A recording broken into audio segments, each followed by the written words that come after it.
Hey, today I'll be showing you the rapid fire dispenser. So basically all it is if you step on the pressure plate, it'll blast you with these arrows.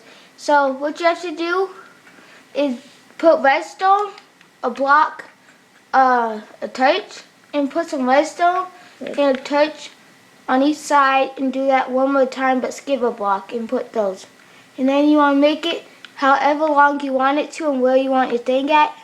And then you skip one, and then when you want to go underneath, one, and you want to put, I should have got a pickaxe, and then there's a redstone touch on there, so it'll go, and then you can fill it back in, make it little like secret, and then you just step on it, and if you want to, like we did, because if you're by the water and you don't want to lose all your arrows, you see it catches your arrows, so you can get them back.